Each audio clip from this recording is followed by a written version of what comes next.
ये कहानी है सकाता की, जो एक प्रोफेशनल किलर है, मगर अपनी बेटी और बीवी के लिए वो इस मारधार वाले काम को छोड़ने का फैसला करता है। लेकिन उसी समय कुछ मास्क पहने लोग आकर सकाता, उसकी बीवी और बेटी तीनों को मार देते हैं। कौन थे वो मास्क वाले लोग और आखिर उन्होंने ऐसा क्यों किया, चलिए जानते हैं इस कहानी में।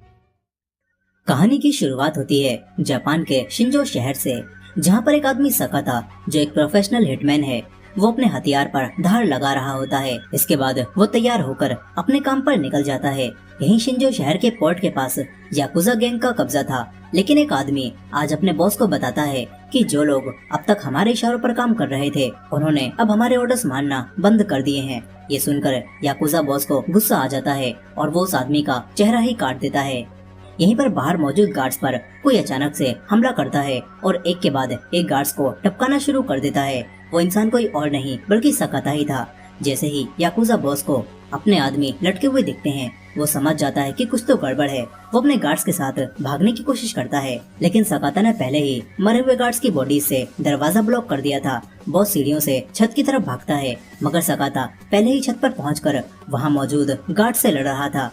सकाता के पास कोई गन नहीं थी, बल्कि वो अपने तेजधार हथियार के साथ ही कॉम्बैट फाइट में काफी माहिर था। कुछ ही समय में वो सारे गार्ड्स को मार देता है। याकुजा बॉस किसी तरह गाड़ी तक पहुंच जाता है, लेकिन वो देखता है कि सकाता ने तो पहले ही ड्राइवर को मार दिया है। बॉस तुरंत छुपने भागता है। इधर सकाता सारे गार्ड्स को मारकर आगे बढ़ ही रहा था कि तभी बॉस का पर्सनल गार्ड आकर सकाता पर हमला कर देता है। वो आदमी बाकी सबसे ताकतवर था। सकाता और उसके बीच काफी टक्कर की फाइट होती है, जिसमें वो सकाता को काफी बुरा मारता है, मगर आखिर में सकाता उसका एक हाथ काटकर उसे हरा देता है। सकाता फिर आगे बढ़ता है। याकुजा बॉस अपनी गन निकालकर सकाता पर फायर करता है, लेकिन सकाता एक गार्ड को शील्ड की तरह यूज करता है और बच जाता है। फिर सकाता याकुजा बॉस को मारकर अपना काम खत्म करता है। जैसे ही सकाता पीछे मुड़ता है, एक गार्ड उसे गोली से मारने वाला था, लेकिन कोई और उसे पीछे से मार देता है। वो आदमी था अकीरा, जो कि इस काम में सकाता का साथी था। काम खत्म होने के बाद अकीरा सकाता को पेमेंट देता है और कहता है कि तुम ये काम मत छोड़ो, मगर सकाता ने पहले ही फैसला कर लिया था। आज उसने आखिरी बार किलिंग का काम किया है। आज के बाद वो अपने परिवार के लिए ये काम हमेशा के लिए छोड़ रहा है। यहीं पर हम देखते हैं कि कोई इन दोनों पर नजर रख रहा था। खैर दूसरी तरफ सकाता अपने घर जाता है। घर में उसकी एक बेटी रियो और वाइफ आओई रहते हैं। सकाता अपनी बेटी और बीवी के साथ अब एक खुशहाल जिंदगी जीना चाहता है। वो अपनी वाइफ को बताता है कि मैंने वो काम हमेशा के लिए छोड़ दिया है, कल से मैं कोई नॉर्मल जॉब ढूंढूंगा। सकाता नहाने चला जाता है। उसके शरीर पर कई सारे घाव के निशान होते हैं। आज तक उसने बहुत सारी लड़ाइयाँ लड़ी हैं और कई बार चोट भी खाई है, लेकिन आज तक वो जिंदा है। खैर जब वो अपने कपड़े पहन रहा था, तभी उसे अजीब आवाज आती है। वो बाहर आता है तो यहाँ पर 5 लोग मौजूद होते हैं, जिन्होंने डीमन मास्क पहन रखे थे। वो लोग सकाता को जानते थे। उनमें से एक आदमी कहता है कि पोर्ट पर मौजूद पूरे याकुजा गैंग को खत्म करके तुमने हमारा ही काम आसान किया है। फिर एक आदमी रियो को पकड़ता है और ये देखकर सकाता गुस्से में आ जाता है। वो उस आदमी को मारने लगता है, लेकिन दूसरा आदमी उसकी वाइफ पर गन पॉइंट करके उसे रोक देता है। फिर वही आदमी सकाता को बहुत बुरी तरह मारने लगता है। रियो उनसे कहती है कि मेरे डैड को छोड़ दो, उन्हें मत मारो। सकाता की वाइफ रियो को पकड़कर उन सभी से कहने लगती हैं कि प्लीज इस बच्ची को यहाँ से जाने दो।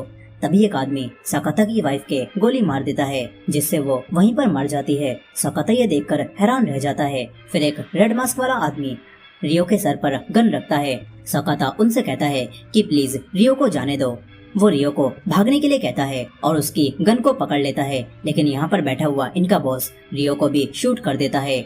रियो वहीं पर गिर जाती है। सकाता के पैरों तले जमीन खिसक जाती है। उसने कुछ ही पलों में अपनी बेटी और बीवी दोनों को खो दिया। उसे समझ नहीं आता कि वो क्या करे। सकाता गुस्से में कहता है कि मैं तुम सभी को मार डालूंगा। ये सुनकर इनका बॉस कहता है कि मुझे इस चीज का इंतजार रहेगा। इसके बाद रेड मास्क वाला आदमी सकाता के सर में गोली मार देता है और वो सभी लोग यहाँ से चले जाते हैं। मीडिया में इस घटना को ये बताकर पेश किया जाता है कि सकाता ने अपनी वाइफ और बेटी को गोली मार दी और फिर खुद के सर में भी गोली मारकर सुसाइड करने की कोशिश की। इसके बाद कहानी 12 साल आगे आती है। हम सकाता को देखते हैं, जो कि आज भी जिंदा था, लेकिन उसका शरीर बिल्कुल बेकार हो चुका था। वो अपने हाथों पैरों को हिला भी नहीं पाता था। अपनी वाइफ और बेटी को मारने के जुर्म में उसे 12 साल की सजा हुई थी और आज वो जेल से आजाद हो जाता है। अकीरा, जो कभी उसके साथ काम करता था, अपने ड्राइवर के साथ सकाता को लेने आता है। यहीं पर शिंजो शहर अब तरक्की कर रहा था और यहाँ का नया मेयर सुनोहारा काफी विजनरी इंसान था। सुनोहारा बताता है कि हमने यहाँ पर एक नया रिजोर्ट माहोरोबा बनवाया है, जिसमें मॉल, थिएटर्स, कई सारे रेस्टोरेंट, इंटरनेशनल कॉन्फ्रेंस फैसिलिटी और एक फुल स्केल कसिनो मौजूद होगा। माहोरोबा शिंजो शहर में एक पैराडाइज की तरह होगा, जहाँ पर एंटरटेनमेंट की हर एक चीज मौजूद होगी और माहोरोबा की ओपनिंग 6 महीने बाद होगी। सभी लोग ये सुनकर खुश होते हैं कि शिंजो शहर तरक्की कर रहा है, लेकिन एक जर्नलिस्ट मेयर से पूछता है कि पिछले समय में हमारे शहर में लोगों के मिसिंग होने के केस काफी बढ़ते जा रहे हैं और ऑपोजिशन में जो भी लोग माहोरोबा के खिलाफ थे वो भी अचानक से कहीं पर गायब हो गए और सरकार लोगों से जबरदस्ती उनकी जमीनें भी छीन रही है। इस सब के बारे में आप क्या कहना चाहेंगे? ये सवाल सुनते ही एंकर उस जर्नलिस्ट को एक साथ इतने ज्यादा सवाल पूछने से मना करती है और सुनोहारा भी कहता है कि आपके पास इन सारी चीजों का कोई भी एविडेंस नहीं है। बल्कि सुनोहारा उल्टा उस आदमी से ही कहता है कि तुम इस तरह के सवाल पूछकर हमारे शहर की इज्जत पर दाग लगा रहे हो। इस तरह जर्नलिस्ट को चुप करा दिया जाता है। दूसरी तरफ अकीरा सकाता को अपने घर ले जा रहा था और रास्ते में ही हमें दिखता है कि शिंजो शहर कितनी तरक्की कर रहा है। सड़कों पर कचरा पड़ा होता है और आसपास का माहौल भी अच्छा नहीं होता। अकीरा सकाता को एक घर में लाता है और अपने ड्राइवर से उसका ख्याल रखने के लिए कहता है। वो ड्राइवर अकीरा का अच्छे से ख्याल रखता है, उसे खाना और दवाई देता है और शाम को घुमाने भी ले जाता है। तभी सकाता को वापस लाते समय अचानक एक आदमी सकाता पर चाकू से हमला कर देता है। ये उसी याकुजा गैंग का आदमी था जिसका मूवी की शुरुआत में सकाता ने हाथ काट दिया था। वो सकाता से अब बदला लेना चाहता था। ड्राइवर उससे कहता है कि इन्हें छोड़ दो, इनकी बॉडी अभी कुछ भी फील नहीं कर सकती। वो आदमी सकाता को देखता है जो बिना मूवमेंट के किसी जिंदा लाश की तरह वहाँ पर पड़ा हुआ था, लेकिन सकाता देख सकता था। उसकी आंखों के सामने एक मास्क आता है और इससे सकाता को वही लोग याद आ जाते हैं जिन्होंने उसकी बेटी और वाइफ को मारा था। दूसरी तरफ वही जर्नलिस्ट मेयर के खिलाफ सबूत इकट्ठा कर रहा था। एक आदमी जो याकुजा गैंग का ही हिस्सा था, वो जर्नलिस्ट को उन्हीं मास्क वाले लोगों के बारे में बताता है। उन्हें कुमेनगुमी कहा जाता है और 12 साल पहले इन्हीं लोगों ने पोर्ट पर मौजूद याकुजा गैंग को मरवाया था। इसके बाद ही माहोरोबा को बनने की मंजूरी मिली और फिर सुनोहारा मेयर बन गया। जर्नलिस्ट इन सारी चीजों को लिख लेता है। तभी इन दोनों को अपने सामने वही रेड मास्क वाला कुमेनगुमी दिखता है। वो यहाँ पर आकर इन दोनों पर हमला करता है। पहले वो जर्नलिस्ट को मारता है और फिर एक दूसरा कुमेनगुमी यहाँ पर आकर याकुजा गैंग के आदमी को गन पॉइंट पर लेता है और उसे रेड मास्क वाले के सामने लाता है। वो आदमी उसे गन देकर कहता है कि अगर तुम्हें अपनी फैमिली को बचाना है तो खुद को मार लो। वो आदमी अपनी फैमिली के लिए खुद को गोली मार लेता है। रेड मास्क वाला चला जाता है क्योंकि दूसरा कुमेनगुमी इनकी बॉडी को ठिकाने लगा देगा। लेकिन तभी उसके पास एक मैसेज आता है। उसे पढ़कर वो हैरान रह जाता है। दूसरी तरफ अकीरा याद कर रहा था कि जिन लोगों के लिए ये लोग काम करते थे उन्हीं ने सकाता और उसके परिवार को मार दिया। अकीरा को उन पर काफी गुस्सा आ रहा था।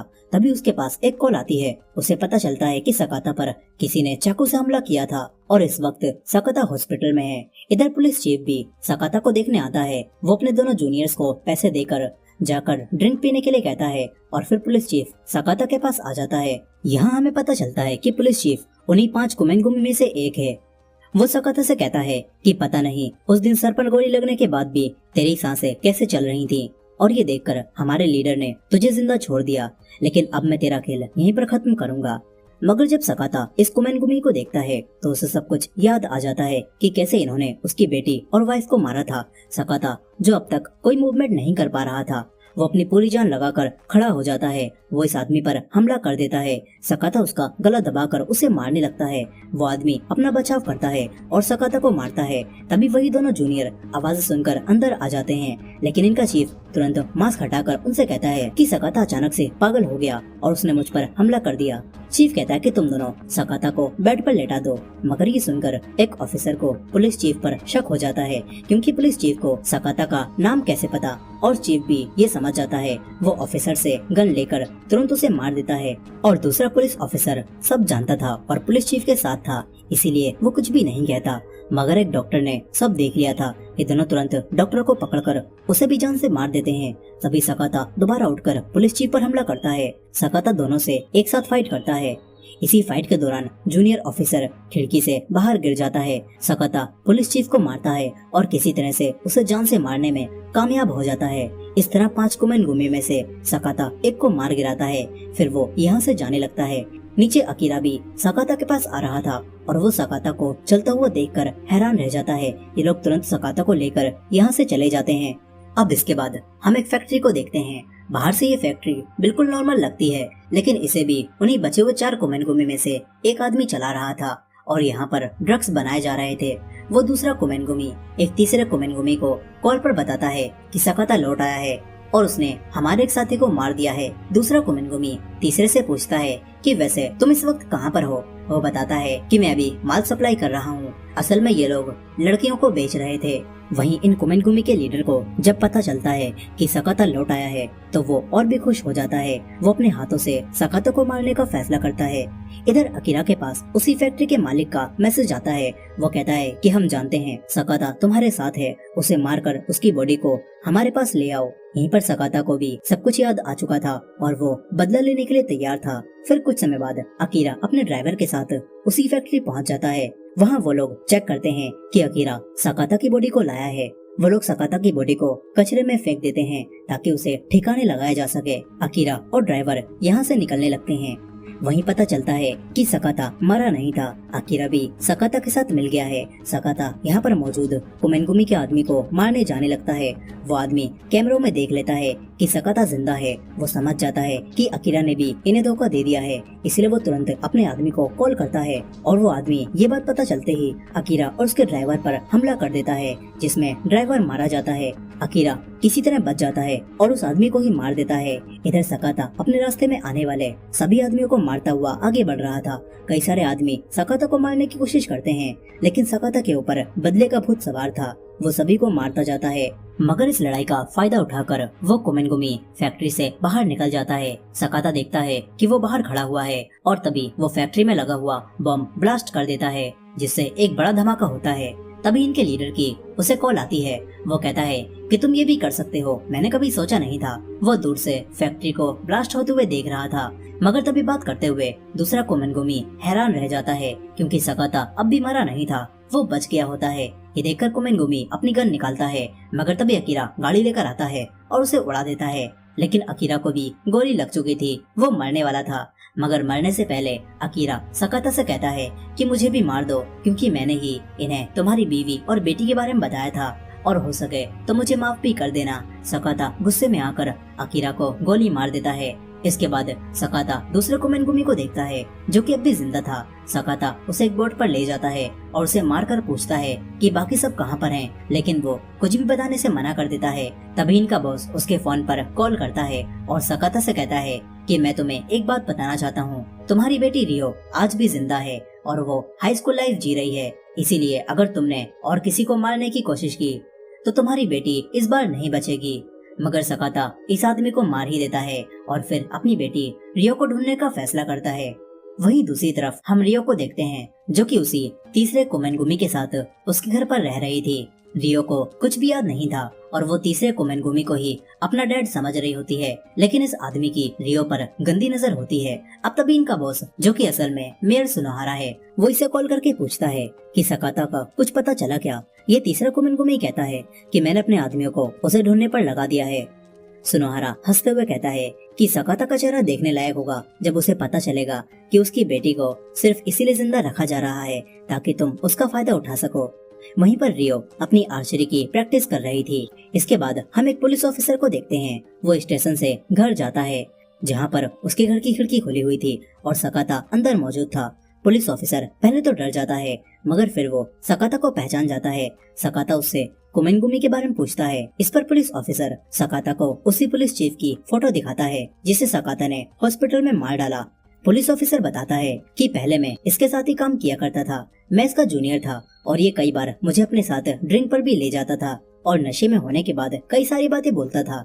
पुलिस ऑफिसर बताता है कि एक बार उसने आधी रात में पुलिस चीफ का पीछा भी करवाया था और पता चला कि वो कुमेनगुमी किसी को रात में मार रहे थे। पुलिस ऑफिसर बताता है कि जिस आदमी को इन्होंने वीडियो में मार डाला वो एक सिक्योरिटी कंपनी का मालिक था और इसके मरते ही एक नई सिक्योरिटी कंपनी सिंजो सिक्योरिटी सामने आई और माहोरोबा का कॉन्ट्रैक्ट उस कंपनी को मिल गया। सकाता समझ जाता है कि उसे अपना अगला शिकार उसी कंपनी में मिलेगा। सकाता तुरंत उस कंपनी में पहुंच जाता है और जो कोई भी सकाता को रोकने की कोशिश करता है सकाता उसे मारता जाता है। यहीं पर ऊपर रियो भी मौजूद होती है और सकाता जब उस रूम में आता है तो रियो छुप जाती है। सकाता वहाँ पर लगी हुई रियो की बहुत सारी फोटोज को देखता है जिसमें उसके बचपन से लेकर अभी तक की फोटोज थी। सकाता को पता चल चुका था कि उसकी बेटी रियो अब कैसी दिखती है। अब तभी वही तीसरा कुमिनगुमी यहाँ पर आ जाता है। वो रियो के सामने गन नहीं निकालता और तभी सकाता उससे रियो के बारे में पूछता है और उसे मारने लगता है।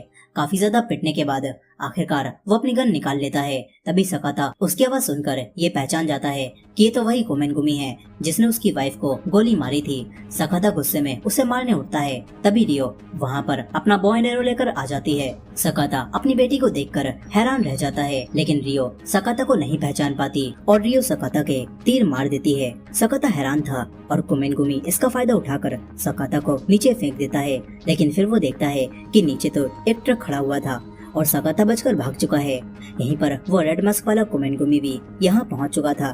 दूसरी तरफ पुलिस ऑफिसर सकाता को लेकर यहाँ से जा रहा था। वो सकाता को एक जगह लाता है और उसके लगा हुआ तीर निकालता है और उसका इलाज करता है। तभी पुलिस ऑफिसर के फोन पर अननोन नंबर से कॉल आती है। वो कुमिनगुमी का लीडर था। वो सकाता से बात करता है और कहता है कि अपनी बेटी को इतने सालों बाद देखकर तुम्हें कैसा लगा। कुमिनगुमी के इस बॉस ने रियो को उठा लिया था और वो सकाता से कहता है कि अगर तुम चाहते हो कि तुम्हारी बेटी और जिए तो माहोरोबा आ जाओ। सकाता तुरंत माहोरोबा जाने के लिए तैयार हो जाता है। इधर तीसरा कुमिनगुमी भी माहोरोबा जाने लगता है। वहीं सकाता उसी जगह जाता है जहां वो अपने सारे हथियार और गन रखता था। सकाता अपना हथियार लेता है और अपनी गाड़ी से माहोरोबा जाने लगता है। माहोरोबा में बचे हुए तीनों कुमिनगुमी अपने लोगों के साथ मौजूद थे।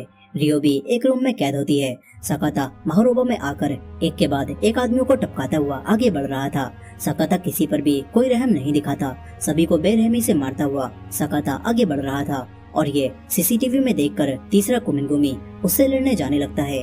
इधर सकाता और लोगों को मारते हुए ऊपर आ रहा था। वो लोग भी सकाता पर हमले करते हैं, जिससे सकाता कमजोर और काफी थक जाता है। तीसरा कुमिनगुमी सकाता पर हमला कर देता है। उसके पास तेज धार चाकू था जिससे वो सकाता को टक्कर दे रहा था। सकाता और उसके बीच काफी तगड़ी फाइट होती है, मगर आखिर में सकाता उसकी एक आंख घायल करके उस पर अपने हथियार से हमला करता है और उसे मार देता है। तभी और लोग नीचे आने लगते हैं, लेकिन सकाता उन्हें भी निपटा कर लिफ्ट से ऊपर एंट्री लेता है और उस रूम तक पहुंच जाता है जहां पर रियो मौजूद थी। वो रियो से कहता है कि मुझसे मत डरो, मुझे पहचानो, मैं तुम्हारा डैड हूँ। लेकिन रियो उसे नहीं पहचान पाती। तभी रेड मास्क वाला कुमिनगुमी उसके रोड मारकर उसे बेहोश कर देता है। इसके बाद रियो और सकाता दोनों को इनके बॉस यानी मेयर सुनोहारा के सामने लाया जाता है। सुनोहारा अपनी तलवार निकालकर रियो को मारने की धमकी देता है और सकाता से कहता है कि मैं तुम्हारे अंदर के असली मॉन्स्टर को देखना चाहता हूँ। तुम अब तक पूरी तरह से मॉन्स्टर नहीं बने हो। सकाता के अंदर के मॉन्स्टर को जगाने के लिए सुनोहारा रियो को मारने वाला था, मगर तभी पुलिस ऑफिसर गन लेकर यहाँ पर आ जाता है। वो सभी को शूट करने लगता है। सकाता रियो से कहता है कि रियो भागो, और ये सुनते ही रियो को बचपन का वो पल याद आ जाता है जब उसके घर पर कुमिनगुमी ने हमला किया था और उसकी माँ को मार दिया था। उस दिन जब सकाता ने रियो को भागने के लिए कहा और रियो भागी तो गोली रियो के नहीं बल्कि उसके खिलौने पर लगी थी और रियो बेहोश हो गई थी। खैर रियो को सब याद आ जाता है। वो भागती है। सकाता बाकी लोगों को रियो पर हमला करने से रोकने के लिए उनसे लड़ने लगता है। पुलिस ऑफिसर रियो को लेकर भाग जाता है। तभी रेड मास्क वाला कुमिनगुमी यहाँ पर आकर सकाता को मारने लगता है। वो काफी ताकतवर था और लड़ाई में माहिर था। वो सकाता को काफी बुरी तरह से मारता है, लेकिन सकाता हार नहीं मानता। उसे आज भी अपनी वाइफ की मौत का बदला लेना था। मेयर सुनोहारा इस फाइट को मजे से देख रहा था।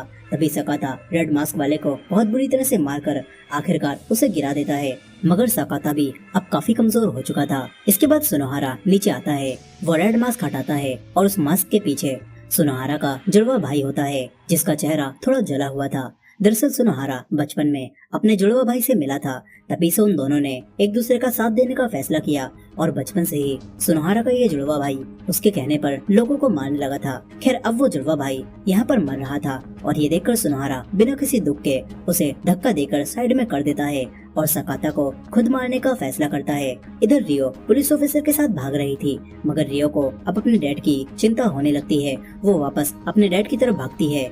वहीं सकाता इस आखिरी कुमिनगुमी से फाइट करता है, मगर सकाता अब बेहद कमजोर हो चुका था और सुनोहारा सकाता पर हमला करके अपनी तलवार से उसका एक हाथ काट देता है। सकाता तब भी हार नहीं मानता। वो सुनोहारा से अपनी आखिरी सांस तक लड़ता रहता है और उसकी तलवार को तोड़ देता है। फिर सकाता उसका भी खेल खत्म कर देता है, मगर इसके साथ ही सकाता भी नीचे गिर जाता है वो अपने सामने रियो को देखकर खड़ा होता है और रियो के पास जाने की कोशिश करता है, मगर तभी एक गोली सकाता के लगती है। वो तीसरा कोमेनगुमी था जो कि अब भी जिंदा बच गया था। वो रियो को अपने पास आने के लिए कहता है, लेकिन रियो को अब हकीकत पता चल चुकी थी कि ये उसका डैड नहीं है बल्कि सकाता ही उसका डैड है। तभी सकाता दोबारा उठकर उसे भी मार देता है। रियो अपने डैड को गले लगाती है और कहती है कि डैड प्लीज मुझे छोड़कर मत जाइए। सकाता कहता है कि रियो बेटा मुझे माफ कर दो, मैं तुम्हारी माँ को नहीं बचा पाया। इसके बाद सकाता आखिरी बार अपनी बेटी के सर पर हाथ फेरता है और वहीं दम तोड़ देता है। रियो चीख चीख कर रोने लगती है। फिर कुछ समय बाद यहाँ पर पुलिस और एम्बुलेंस की टीम पहुँच जाती है।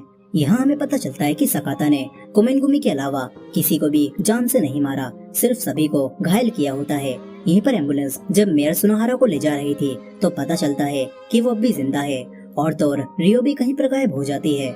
अब इसके बाद कहानी 1 साल आगे जाती है। सुनोहारा मीडिया के सामने आता है और पता चलता है कि ये असली सुनोहारा नहीं है बल्कि उसका वही जुड़वा भाई है जो कि जिंदा बच गया था और अब वो रेड मास्क की जगह कोमेनगुमी का लीडर का मास्क चुनता है ताकि वो दोबारा से अपनी कोमेनगुमी की सेना बना सके। वो काफी खुश हो रहा था, लेकिन तभी उसके सामने रियो आ जाती है। वो तीर ताने हुई थी और एक ही तीर में वो इसका भी काम तमाम कर देती है। रियो इसके 2 और तीर मारती है और इस तरह रियो आखिरी कोमेनगुमी को मारकर अपने डैड की मौत का बदला ले लेती है। और इसी एंडिंग के साथ ये कहानी यहाँ पर खत्म हो जाती है।